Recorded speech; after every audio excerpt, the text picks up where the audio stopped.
Explain to me what frumpy means. What? You don't know what frumpy means? No, tell me about it. Take a look right here. This is what a frumpy outfit looks like. Just baggy, unflattering kind of. Well, you're wearing my Jordan sweater. Right. So. Right. Anyways, I was just curious. She started off the podcast saying, I look frumpy. I'm like, I don't know what that means. So. How do you not? Okay, you can tell you're a boy that you don't know what frumpy means. Well. That's okay. All jokes aside, welcome back to the podcast, my love.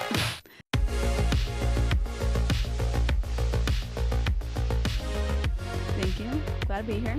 And if you're watching this, we're making progress on the studio. It's happening step by step, but it is happening. Look at our matching mustard chairs. We got mustard chairs. Can't beat that. Your cup is hiding your beautiful art. There's the original Getting After It artwork. Kind of embarrassing. Painted by my lovely wife. I did it for you. I know, it's very nice. I'm in love. That's why. How are things going? Things are great. This is probably the longest stretch of time that I get to be in Utah. That is true. In a long Count our time. blessings. So I think I'm here for 5 days, which is exciting. Very nice. But yeah, just same old. I wish there was more. Just working, running. Haven't been very crafty Podcasting lately. yourself. Podcasting myself. Yeah, that's been quite the trip. How has Siblings in Crime been going? It's been fun. Blake and I are in different states most of the time. Yeah. So trying to figure out how to make podcasts in different states has been kind of a nightmare. We never have good lighting. We never have good audio. We never have good video. So it's been all the a pains. work. All the pains of starting a podcast. Right. So it's been kind of not a pretty start. But, I mean, we're at episode 19 this week. This coming week's going to be the 20th. That's legit. So You're going to be in the top 1%. That's what that means, huh? 20 episodes is the top 1% of podcasters.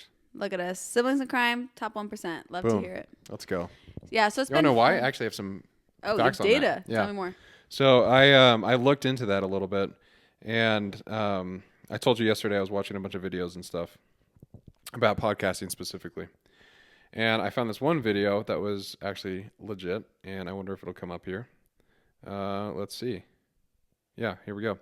So, thought this was interesting. Talked about like how to create a successful podcast and all this stuff, which I really enjoyed. But he had this like whole part of like key data points and stuff like that from podcasting. And I'm trying to find where it was at. Here it is. Okay, we're good.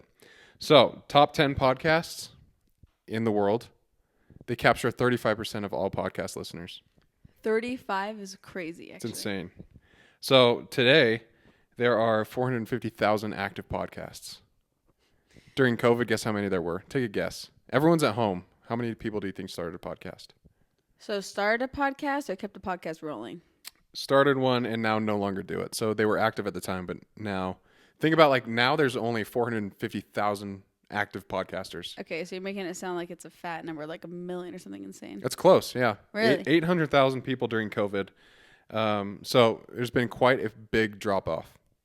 Which is funny because I feel like nowadays is when you're seeing all the TikToks that are like, everybody starting a podcast right now. Yeah. Which is true. Podcasting is like a fun thing to do. Yeah, it's cool.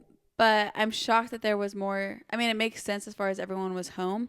But I'm shocked because I feel like that's when podcasting was just starting. So not as many people knew about it or like had the equipment for it. I think it was like kind of just getting big like 2019, 2020. Yeah, Jocko podcast.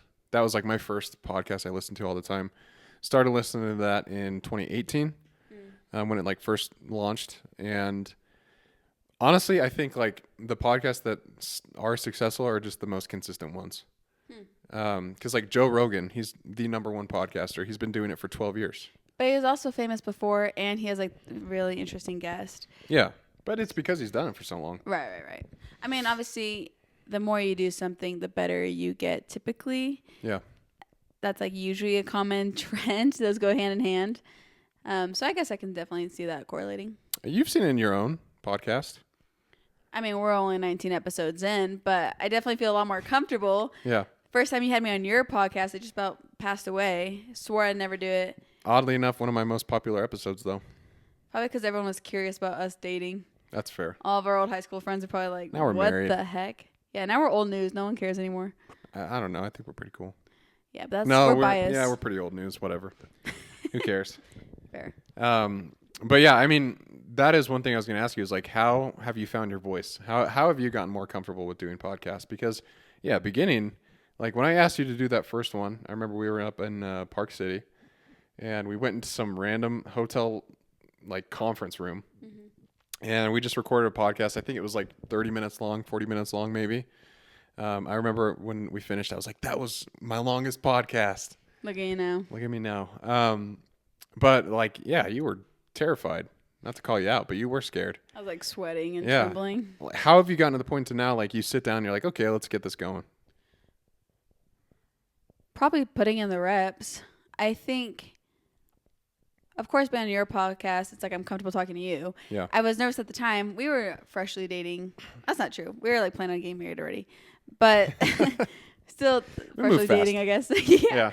Yeah, but it was my first time. I hate my voice. I hate being on video. I've always felt awkward in front of a camera. And so I just knew it's going to be like prime uncomfortable alley. Yeah. But of course, the more I've done it, I mean, I'm just talking to you. If I was on someone else's podcast, maybe I'd be more nervous just because I'm not as comfortable. Yeah. We were literally upstairs and I was like, you want to go do one right now? And you're like, yeah, let's set up the studio. Which is why we have 2 chairs now. So thank you. We made it. But yeah, so I think I'm just obviously comfortable talking to you, so that helps. And then now that Blake and I started a podcast, I've just had to practice. Yeah. I was so unsure about starting a podcast because, one, it just never been appealing to me in the beginning. I enjoy stories, though. I wish I was a better storyteller, and I'm working on it. And I've never talked well. That's something that really, I think it was more of an insecurity where I have never been very well spoken. I mumble, I talk fast. Yeah. All the things that's a nightmare for a podcast listener. And so I think it came from a place of insecurity. But as time's gone on, I think I've just cared less. Yeah. Cared less about what people think. I try to slow down a little bit, not by much. So. No, I'm loving this though because like everything you just explained was a reason for you like not to start a podcast. Like you're like, I shouldn't do this. I don't speak great. I'm not a great storyteller. Like I'm not good. I don't like listening to my voice, right? And you're like, yeah, I'm still going to start a podcast. Why not? And I mean, all the time, I think people want to do something, like they want to go and try something, but the same thing that you just explained, like they'll come up with stories on why they shouldn't do it. And, like I'll tell someone, hey, you should run Team Tim, run the 13.1 miles with us. And they're like, I'm not a runner. I'm too old for that. I don't want to do it. Meanwhile, like our moms both ran. They didn't do the full marathon, but like they both said they'd never run again. I actually don't know if Carmen said that, but maybe she did. Before the race? Yeah. Because I remember she used to run a bit. Yeah, she wasn't excited about running originally, but she's gotten the bug. Yeah. Because of Team Tim. That's good. But I mean, like it's like the story that so many people tell themselves on why they shouldn't do something. And another example is like you being a pilot. It's a very male-dominated industry. Like it's so annoying. Every time we're on a plane, people are like, "Oh, you're a flight attendant," even though you're wearing a uniform. Yeah, completely suited up. You have your wings on, and they're like, "Oh, you're a flight attendant." And you're like, "No, I fly these things." Yeah, I think that's pretty funny. But like even that, like you had to fight through all the training, and like I remember during the training, you were nervous. Like I gotta fly these things. It's pretty crazy. But how'd you overcome it? How'd you just like decide like, yeah, I have all these things going against me, but I want to do this? Like, what thoughts went through your head? Well, I think the biggest factor of not doing things is no one likes being a beginner. It's especially as you get older, you don't really try new things as often. When you're young, you're put into every sport, you're put in every class. Like, oh, sure, do an art class after school. Oh, sure, try out gymnastics, whatever. Yeah. You try everything as a kid. And so you don't care if you suck because everyone's beginners and you're kind of all just learning. as an adult, you're not really put in a situation where you're brand new and you are like the worst at it. And I think it'd be definitely an uncomfortable situation. But I have a couple friends and like I've seen people on social media stuff. I love when people get into new hobbies when they're older. And I think I just become fascinated with that. Yeah. Trying new things. Like I see people who are like 30 and they're like, oh, I'm going to start an indoor track thing. And you're like, that is so funny because. Indoor track thing? Oh, I didn't tell you about that? No, tell me. No, it's just this. She wasn't 30, but she's probably 20s. I don't know. I just saw a video. And this girl, she just missed competing. Like, you don't really compete as much when you get older. It's like maybe in like the workforce a little bit. But yeah, I mean, in sales, you'll compete to see who like gets the most.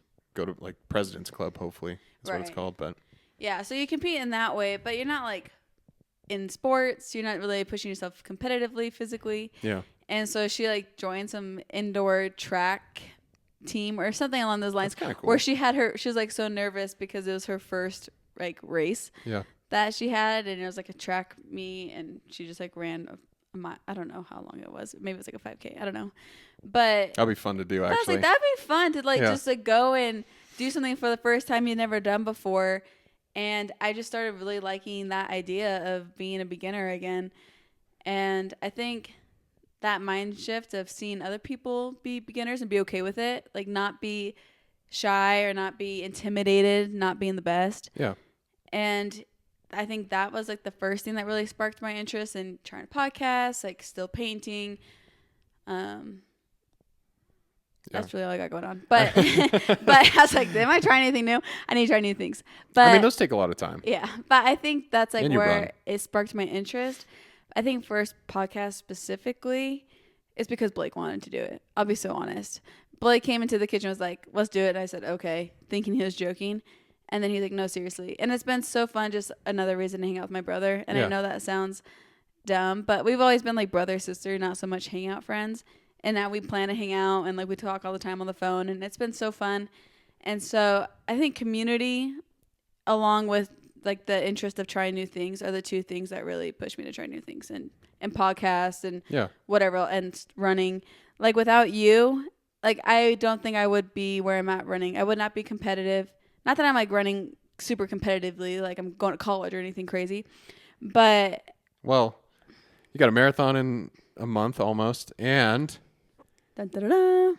I got Allie to sign up for a 50K this year in the Canyonlands. My Moab. very first 50K. How do you feel about that? I cry every time I think about it. No, you don't. No, I don't. But I am nervous, I will say. We both did 17 miles today. My knee's been bothering me, and so I've been doing exercises for that, which I think it helps a little bit. So I think I am recovering a little bit, but thinking about adding another 20 miles on top of that really makes me want to cry. So I'm excited for trail running. I think is the biggest thing I'm excited for. Yeah. I think I would love trail running. I'm just so scared of animals. No, the animals won't get you. You'll be so fast. I'm not faster than a cougar. No one is. Yeah. You wouldn't even know they're coming. So. Oh, great. Yeah. So I am. That is my biggest fear too. Cougars. Yeah. So I'm nervous. Bears, not so much. Cougars for sure. Bears aren't just hanging out here next door. That's what I'm saying. Yeah. Cougars, they're sneaky. Right. But I think with you and running, with Blake and podcasting, I think I like having my one person who's kind of going through it with me. I think that really helps me be excited about it. If I wasn't with Blake, I for sure wouldn't have started a podcast. Yeah. If I wasn't with you, I'd probably be jogging 3 miles every 3 days and saying like I'm a runner. So, which technically you would be. Right. So don't discredit those people out there who do that. Not that I'm discrediting, but that's how I was like all my life. I guess I never called myself a runner, I'll be honest.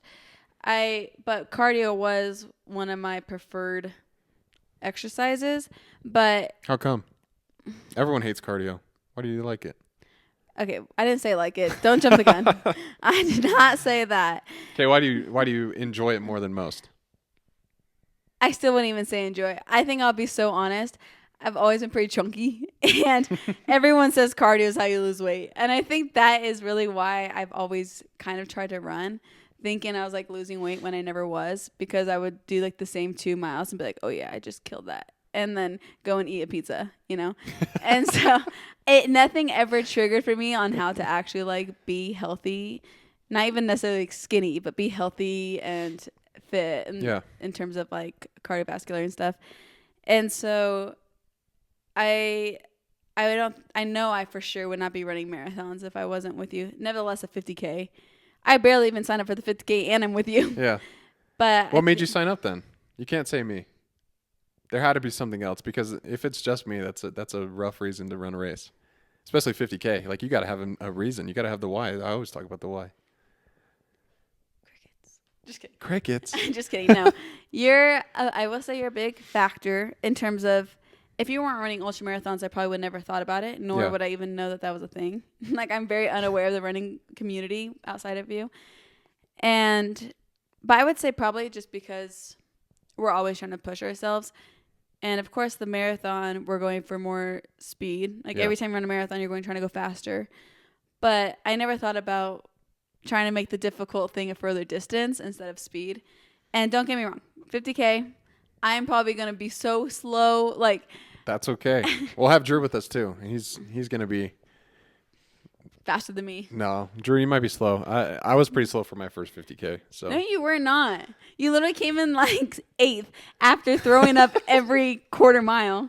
Don't even pull that on me. But I wasn't. Yeah. Okay. I just thought it would be like a fun shift of goal rather than going for pace, going for distance. I like that. And I'm always looking at ways to honor my dad, and he always wanted to do hard things. So here we go, different type of hard, but still running. Yeah. No, I mean, I love that. I think it's a good reason. Like, I want to see what you're able to do. Yeah, we'll see if a 50K will ever happen again. I don't imagine going higher than a 50K, but we'll see what I think about it when the time comes. I'm excited. I think it'll be good. I'm sure it will. I think I'll probably cry quite a bit. I mean, come on, think about it. Us running in the Canyonlands, which is a national park. That's it. That's it. You're going to be with Drew, or like, you're going to get so bored of us, you're going to go way ahead. Okay, let me tell you this as I look straight at the camera. I'm nervous where this is going. Well, our first team, Tim, right? Brent and I had been dating for like 3 weeks. Oh, no, you can't bring this up. I was trying to impress you. No. I was like, Brett's like, I want to run with you. I was like, okay, sweet. And I was like, just a heads up, I'm super slow. He's like, okay. I don't think we made it to a quarter mile. Not even a quarter. I think we made it to 0.10.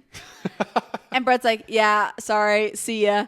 Dips. You run so fast. And I just foresee. And then Drake and I ran together for a while, but then he cramped up real bad. Right. And so I just foresee that happening with the 50K, where you're like, yeah, let's do it together. I'm like, yeah, right. Okay. And I see that happening for the first few miles, and then I'll never see you again. Well, here's my problem. Like, I get competitive in those situations. That's what I'm saying. That's why I don't think you'd be with me. Well, especially because you ran a 50K before. You're going to want to beat your time. Yeah, especially if I feel better, but I bet I could. Oh, my gosh. See, I'm never going to see him on the 50K. No. And I'll be like 2 hours behind Drew, so I'm going to finish in like 10 hours, and I'll see you guys. 10 hours. You're going to be sitting around, eating, waiting for me, having lunch, having dinner, and then I'll start pulling up. You know what I think about all the time? Whenever I'm struggling during a run, and like, especially when it comes to 50K training, like, you're on the trails a lot. And like a marathon is a training run. That's sickening. It's a training run. But I think about like Sally McRae's quote all the time, like, choose strong. Like, what that actually means. Like, every time you run, you have a choice to bail out, to give into what your body says, or to keep pushing on. And what I found with running is that the more I do it, the more I recognize that my body can handle it, but it's a mental game at that point. And so, like, even today when we were running 17 miles, like at 15, the back of my hamstring was cramping up so bad, and I was like, there's no way I'm going to finish this. And then you're like, I got 4 more. And I was like, how many are you going for? And you're like, 17. And I was like, fine, I'll do it too. And then, but like, my body got through it, and I was able to run pretty quick at the end. But it's always a choice to like choose strong or to give in. And of course, like, if injuries happen, you should give in. But I'd say, like, if you have any inkling that you can just keep going and take one step and like keep going forward, like one step in front of the other, as they say, then I would say do it. And I'm sure you'll run into that at the 50K like I did. And you literally had to run a couple laps with me on that one. I didn't have to. I just want to make sure you're okay. Yeah, it was rough. I mean, you saved me like twice. You gave me a headlamp, and the first was it the second lap that I was dying? Second lap, I ran the whole thing with you. Yeah, that was rough, but that was frightening. I had the choice to drop out. Like everyone, even you, I think we're like, it's okay if you drop out. Don't recall saying that. Maybe not you. I said get your crap together. Yeah, I think you did. I think everyone else said that though. Like no, I Drew, think it was Blake. only Dina. Dina was like, your mom was just worried. I think everyone was like understanding if you dropped out. Yeah. And I would have been understanding if you dropped out as well, because you were like heat stroke. If you were injured or if it was going to literally cause a medical issue, I would say drop out. Yeah. And that's why I kept reminding you. I was like, either you'd inspect, see if you're actually going to go to the hospital or if you're just uncomfortable, in pain. Yeah. Definitely a big difference between being in pain and being injured. And I think I have a hard time identifying those sometimes, especially because my knee's been bothering me lately. It's always difficult to be thinking to yourself, is this, if I continue, am I injuring myself? Is it worse? Or if I continue, am I just uncomfortable, but I can get through it? Yeah. So being able to identify if it's pain or injury is very difficult, but I think it's something that you just continue to work on developing as you keep running or keep doing whatever the hard thing is. And in your case, I know how bad you want to finish it because you're running for Jordan. Yeah. And I wanted you to finish because you're running for Jordan. And for me, I kind of have made a decision that a marathon's a marathon, 26.2. A 50K is a 50K. Half marathon's half marathon. The distance is all that matters. The pace is our pride. The pace is the part where we are striving to do our best. If we are going slow, that takes a hit on our pride. But if you still finished, you still completed an ultramarathon. Yeah, that's true. And so I wanted to kind of remind you when you're going through that, if you're walking, I'll walk with you. Like, if all you can do is walk, let's finish the stupid thing, because then you're still an ultramarathoner. Yeah. Even if you're not hitting the time you wanted to. It's fair. You did say that multiple times. Well, I think about that all the time because I have a hard time with that. If I'm hurting at mile 10 of 17 miles, I keep telling myself, okay, I'm just done. Like, this sucks. I'm like not hitting my paces. I quit. But I think it's worse quitting at 10 miles than slowing down a minute and getting all 17. Oh, absolutely. But it's so hard to tell yourself to do that because seeing your average pace go up a minute is like sickening sometimes. It is true. Like, it is a very prideful thing. It's all pride. Especially like, not trying to toot my horn here, but like running a sub 3. Mm-hmm. Like, I feel like everything after that has to be faster than a sub 3, which is hard as hell. And this doesn't make sense. Like, that's just your own desire. Yeah. And who knows? I mean, I do love ultra marathons. Right. I've only ran one, but I loved the experience. I thought it was really cool. And the idea of it. That's cool. So I don't know. I might make a shift later to do that more because, like, my legs are stronger. I'm putting on more weight, which I hope is muscle. But he's looking handsome. Handsome. You heard it here first. But I know. I think it's just important to find things to continually challenge yourself while not quitting. Mm-hmm. So I like that. Yeah, and that's what I know I'm going to be reminding myself the whole 50K is I'm getting the distance done no matter what. Yeah. Like, even if I have to walk. You know what I'll be reminding myself? The man in the arena. Tell us more. It's my favorite quote, Teddy Roosevelt. But basically, the quote says, because I don't have it on me, so I'm not going to quote it, that the credit goes to the man in the arena who tries. And if he fails, at least he failed daring greatly. And he's going to go down with the people who have blood, sweat, and dust on their face because they tried something great, and not with the cold, timid souls who didn't have the guts to even try. It's probably one of my favorite quotes ever. Teddy's the man. Teddy Roosevelt lived a strenuous life, and a lot of lessons that we can take from that. But he is the man. He's a beast. I love his story because, like, his whole thing was he was a scrawny, asthmatic kid. And asthmatic. It says that, yeah. I'm sorry. He had asthma. I just never heard it said like that.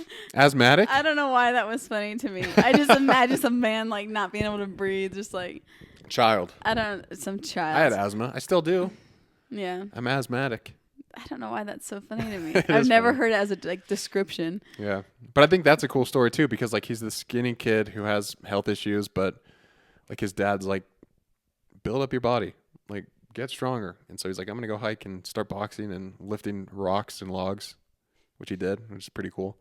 And then he built himself up to where like now everyone knows him as Teddy Roosevelt, the captain of the Rough Riders, the guy who would carry a big stick. That's so funny because those are the only things I didn't know about Teddy Roosevelt. Or that he carried a big stick? And that he was, I don't know about the Rough Riders. I think he was the general of the Rough Riders. He pretty much made this like ragtag group of like hard mountain men that fought in the Spanish American War. And they all rode like horses and stuff and were just nuts. Like they were crazy. It's like Navy SEALs on horses. Maybe not as extensive. I mean, they used swords and stuff too back then. So that's neat. Wild. Would you say Teddy or Winston? Are you a bigger fan of? Winston Churchill. Really? Yeah, he defeated the Nazis. Okay, I mean, that's a good reason. Yeah. But by what they stood by, what they lived by, they seem like they had very similar... Yeah, very similar like mindsets, I would say. Mm-hmm. But I don't know. Teddy Roosevelt, he did some pretty amazing things, but Winston Churchill literally had to bear the weight of an entire nation in a world at war because they were the final line for the Germans to break through, and the Germans would have won. And like, I can't imagine dealing with that and still being able to like make decisions and be like, okay, well, I have a clear head. Like, I understand why the guy drank so much and smoked all the time. Yeah. This is why I love that you're a nerd. Is the only thing I know about history is through you. Unfortunately, I never paid attention in school when it came to history. Then. What if I get it wrong? That's true. Well, I trust everything you say, so fact check yourself before you tell me. Yeah, that's fair. True. I like that. I want to go back to something you said about your dad. You said he always talked about doing hard things. Was that a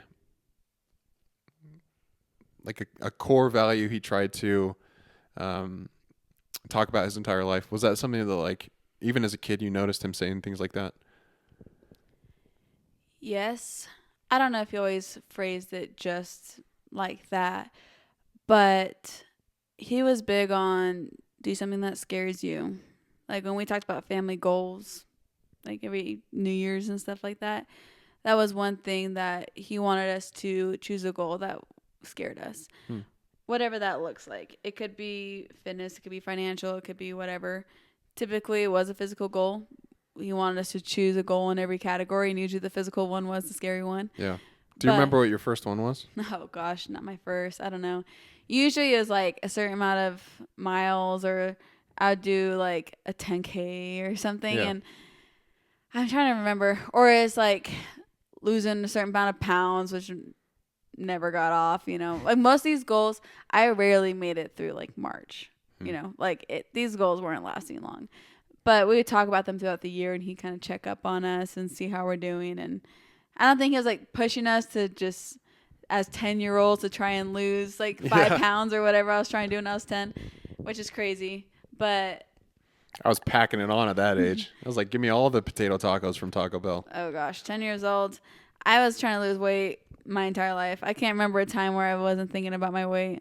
Really? Until like recently where I'm like comfortable. But I think a lot of people struggle with that, myself included. Yeah, I don't mean to go off a tangent. My mom was just so fit when I was like about that age, like 12 and stuff. Well, she was a trainer, right? And she competed. Right. Like she was in body sculpting competition when her first one was 50 years old. So see, that's wild. I was 14 when she did her first body sculpting competition. Dang. And yeah, she worked at the gym. She was like a cycle teacher and a body pump and stuff. So I always saw her, and then I felt so embarrassed that she had a fat kid.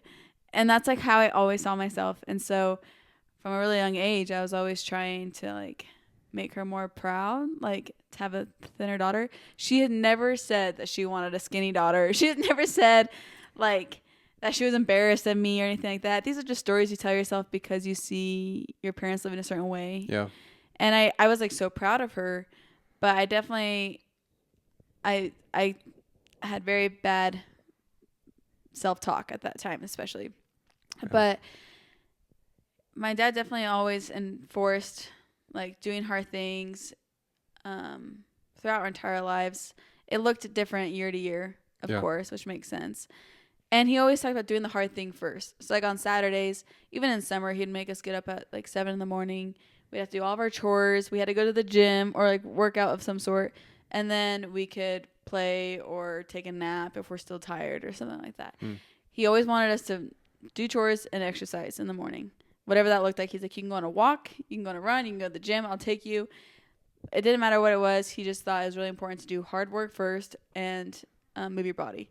He was big on that, which is funny. I love that. He wasn't even huge on like exercise himself. Like he tried, but I mean, he was like he called himself skinny fat because he ate horrible. He just never looked obese. Yeah. And we would go on runs in the morning together when I was like 12, and he was like shuffling like he was 80 years old, and I can barely run. I'm a little butterball. Yeah. Butterball. But we would try, we'd like him and I were kind of buddies in that way. We were both the chunkier ones. Blake was always fit and like really strong with mom, and me and dad were always trying to sneaky brownies together. Like we were like bad influences for each other. Like we'd go to McDonald's when mom didn't know. Not that she would care. You need a partner in crime. Yeah, and he was my partner in crime. And that's cute. But he still emphasized how important it was. And so he taught me the lesson. It was more like do what I say, not as I do sometimes. Yeah. Which is fine. He totally acknowledged that too. He was like, I know I'm not great, but I exercise it in the morning with you guys, and he's going on a walk just like the rest of us. Yeah. So it was always taught. I think my mom definitely showed more by getting things done, which is kind of funny. But my dad was like the teacher. Yeah. I love that. But my dad was like working hard in other ways. Like he was nonstop like for his jobs. He was so good at being present with the family. He was so good at serving like behind closed doors. Never knew when he was serving until he passed and everyone's telling me all of a sudden. But like he was always working hard on relationships and making sure that we are comfortable, and he had enough to share with everybody. Yeah. Like he was so good at that. Exercise was a kind of do as I say, but he taught me the lessons, and mom was a great example of it as well. And so I've always learned it. It took me 20 extra years to figure it out, but now look at you. Until I lived with you, then I was like, oh, that's how it's supposed to be done. Made sense all of a sudden. I mean, it's just consistency, really, when it comes down to it. Which I never had. I think it's there's actually this quote that I saw on my iPad when I was just looking for that ChatGPT thing, but it's from Jeremy Bentham. Who is that man? I have no idea, but he has a great quote. Okay. He says, "The rarest of all human qualities is consistency." Why do you think that is? I think it's difficult. I think, well, speaking from experience, I'll say that first. All right. For me, one, being consistent is difficult. Usually it's a hard thing to be consistent with. But I think routine can get boring. Yeah, for sure. Doing the same thing every day is so hard for me. I hate when 2 days are similar. And I know it's very opposite of you. You love your routine. You love your structure. I do love structure. Yep. And I do not like structure. Maybe that's one of the reasons I can be so consistent. I think so. I mean, it definitely makes sense. I think it's kind of part of your personality with what you like. And I think that's why it's hard for me, is because I don't like any 2 days the same. The gym now has become more of like a daily thing where you don't have to think about it, so it doesn't feel like consistency. It's because it's like a part of your day, which I think that's the trick to making things consistent, where it's not a negotiable. Right. It's just part of your day, as if you just woke up and brushed your teeth. And I think because I'm with you, it helps a ton. I never learned that. Every day I was making a decision to go. Now it's, okay, I'm going to do that, and then what's my decisions after that? Yeah. So I think that helps. But it's so hard to just decide to do the difficult, well, usually it's difficult, do the same thing over and over and over. I think it gets bland a lot of times. I think you need to mix it up. Like I was just talking to my brother, and I told him how I had 10 miles the other day. I was like, oh my gosh, I do not want to go run. And he's like, why don't you do like Pilates one time, and then cycling once, and then hot yoga, and then run, and then do this. And then, he's like, mix it up. Yeah. If you're getting bored of your routine, doesn't mean to stop. It means make an adjustment and keep doing it. But which is good advice, honestly. Yeah. Like if you can, if you can add things to add variety to it and make it feel a little bit more novel, then that's a good thing. If it allows you to stick with it for the long haul. But I mean, you said it. It's like it is a decision that you have to make. Ultimately, like from discipline, you have to make the decision to be disciplined, which is why it's so hard. Like even with the podcast, with running myself, like yes, there's many days when I'm like, oh man, I'm too tired. I don't want to run, or I don't have anything I can really talk about on the podcast. Maybe I won't record, but it's like, it's so important to do those things and stay committed to yourself, because like your word is everything. And if you say you're going to run, but don't actually do it, I think in my head, at least for me, it's like, I don't trust myself anymore. Like, I don't know if I can hold, promises that great, because I can't hold promises to myself. Like, I'm going to go run, but I don't. Like, that only hurts me. Of course, there's circumstantial things that pop up, but like, if you can, and I know it's hard to sometimes make those decisions, but stay committed to it and be consistent. It's hard, but it's worth it. Let me ask you this. This is something that I know we both struggle with. Okay. Like I said, I was supposed to do the 10 miles on Thursday. My knee was really bothering me. It was like sharp pain. Yeah. And it bothered me so bad. You know how mad I was. Yeah. I was like, Brett was being so nice. Like, I'm proud of you for trying. You literally texted me and said, I love you, but I don't want to hear that right now. Yeah. I was like, okay. That was me saying like a nice shut up. No, I know. Yeah. And you didn't respond, and I felt bad about it. Well, I just let you have your thing. Yeah, I needed to simmer for a minute. But so let me ask you that. We have these goals. We're consistent. How do you have any techniques for yourself? Which I know that was frightening. If you're watching the video, if you're not watching, go to Spotify. Oh, no. Go look at the video. Do it. We're at 36 minutes right now. Don't go watch it. I just saw the wildest thing I've ever seen. She was making it. That was wild. Okay. Absurd. Okay, sorry, go ahead. Like I was saying, that was crazy. Like I was saying, I know we suck at this. How do you not put all your self-worth in your goals? Because so much confidence comes from achieving goals, and that's why you set a goal. Yeah. It's like you want the result and you want self-confidence. Goals is perfect for those things. You're not hitting a goal. How do you not put your self-confidence in not hitting a goal and just ruin your worth? That's fair. I mean, I'm not perfect at it, but I've gotten a lot better. Okay, how have you gotten better? Well, I'm going to talk about it. So yeah, I mean, every time I don't do something, like this week is a good example. Okay. I was sick Sunday night. Thank you, parents and little children. Easter. And didn't work out Monday, didn't work out Tuesday. Pause. Monday, I got in town. We took a 5-hour nap on Monday. Went to bed at 8:30. Woke up at 8:30 the next day. That's true. Yeah. That's how zonked. I was out the entire day. I was awake for maybe an hour and a half, but struggling. Like, and then even on that day, like when I was stuck in bed, I was like, man, I'm a loser. I'm not running, or I'm not lifting weights. And it's so irrational to think that when you're in that state. And then like Tuesday, I was feeling a little bit better. I went to work. But like my body was still super weak, and I was like, I'll just try and work out when I get home.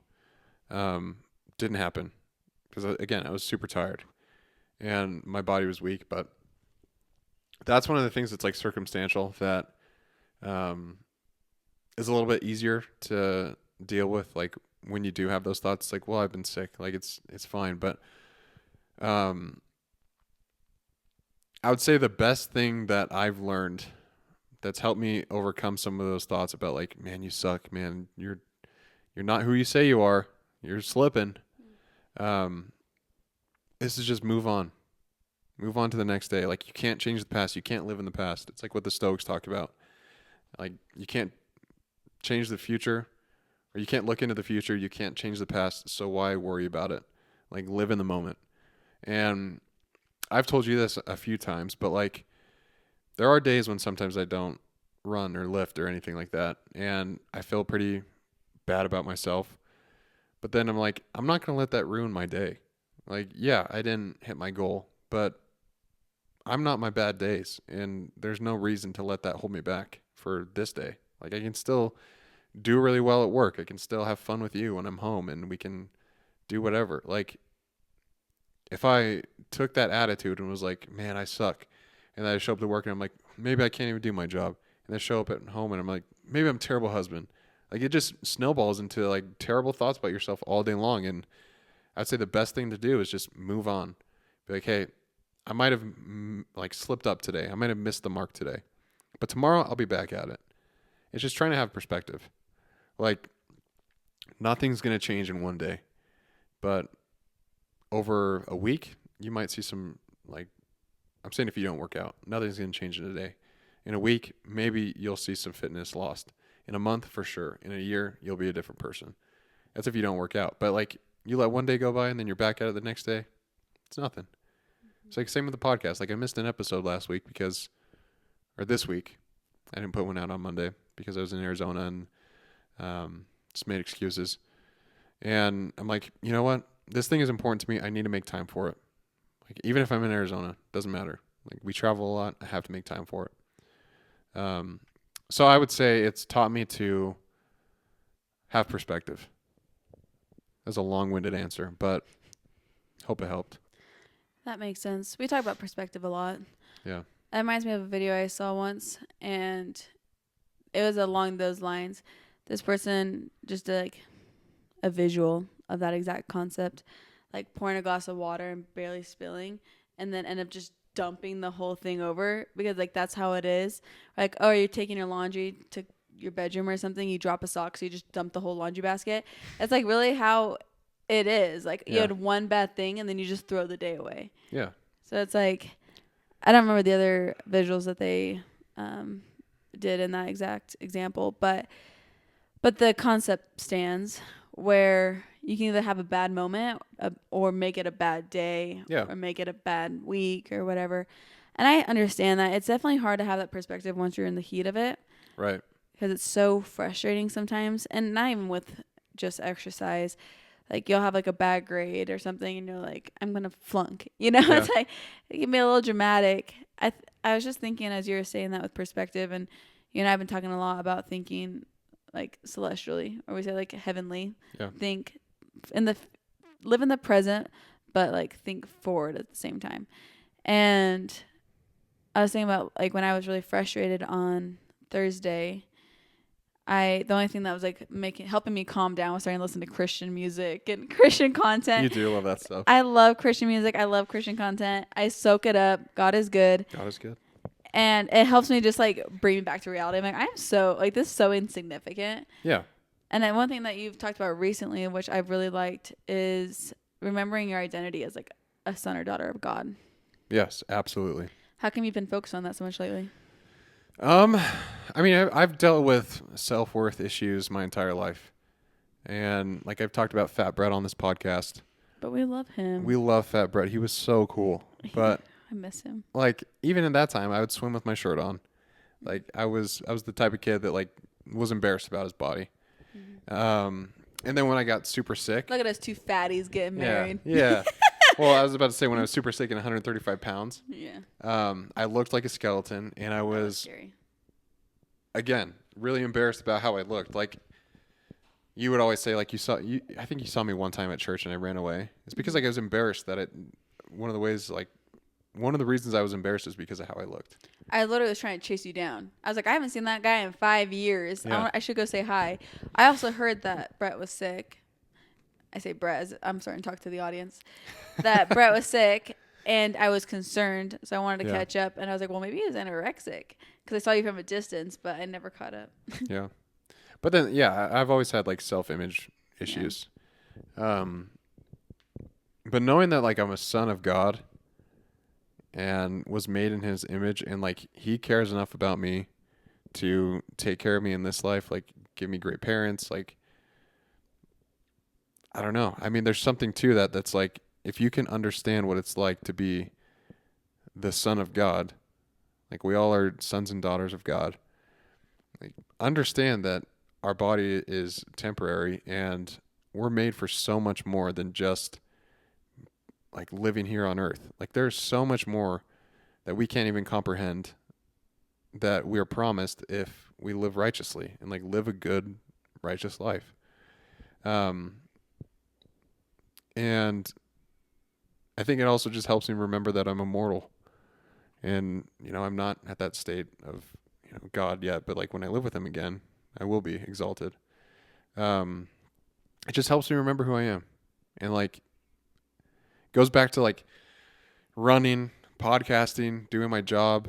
Like, all those things are important, but they don't matter in the long end, because what really matters is that I am a son of God and like I will return to live with my Heavenly Father. One thing I like to think about is our actions matter, right? We can't just say, like, in our belief that just like Christ is king and that's that, and we can go live a sinful life. Right. Actions matter, and showing up every day matters, but our worth doesn't change because of our decisions. Our worth is permanent in the sight of God. Our worth is not reflective of how we are choosing to act, what we do and do not do. Our worth is constant. Right. Of course, when you slip up, you need to repent. Like, there are like good and bad actions, and there's like moral and unmoral things, but regardless of our actions, at least we can know that we are still so loved by someone who knows us perfectly. Yeah. And I try to remind myself, like, God knows me so perfectly, thorough in and out, and I know he loves me as a daughter of God. And because he knows me so perfectly and knows our neighbor so perfectly, and we both sin in different ways, Yeah, and loves us still regardless, I guess I could do a little bit better about loving myself and my neighbor. I love that. I think, honestly, like, the best analogy that I can think of, this is going to be a rough one because I don't have kids yet, but like, as a future dad, I can't imagine how much love I'm going to have for my kids, our kids. Especially with how obsessed you are with me. Yeah, it's going to be insane. Like, I'm going to be wrapped around their fingers. It's going to be dangerous. I know, I'm worried.